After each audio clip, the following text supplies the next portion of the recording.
দীর্ঘ 16-17 বছর পর্যন্ত স্বৈর শাসনের অধীনে নির্যাতিত আমরা হয়েছি এবং বিশেষ করে ছাত্র জনতা ঐক্যবদ্ধ হবে।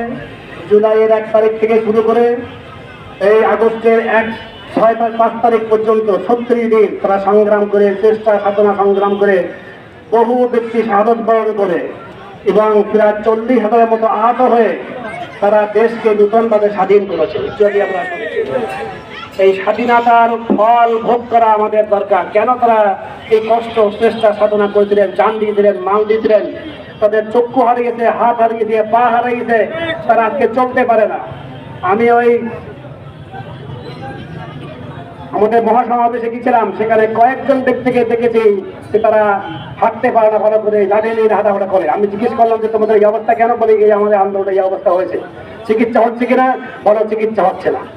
এই জন্য আমাদের যেটা দরকার ছিল 1 নম্বর, সেটা হলো এই যারা শহীদ হয়ে থেকেছে, যারা তাদের উপরে গুলি চালিয়েছে, তাদের বিচারের ব্যবস্থা করা।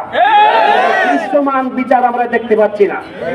বাংলাদেশের জন্য, জাতির জন্য দুঃখ। আর একটি জিনিস দরকার, সেটা হলো এই যারা শহীদ হয়ে গেছে তাদের পরিবারের সমস্যাগুলো দেখা দরকার, পুনর্বাসন করা দরকার।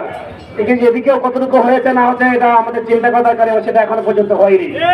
এবং যারা বিশেষ করে এই আন্দোলনে যোদ্ধা ছিল, অনেকে আহত হয়েছে, তাদের সুচিকিৎসার ব্যবস্থা এখনো করা হয়নি। এই জন্য সুস্থ চিকিৎসার ব্যবস্থা করা দরকার, তাদের সমস্যাগুলো দেখা দরকার, এবং এগুলো আমাদের বিশেষ করে আমাদের সরকারকে দেখা দরকার, এই মধ্যবর্তী সরকার। সম্মানিত দিনী ভাইরা, আর একটি বিশেষ তারা জান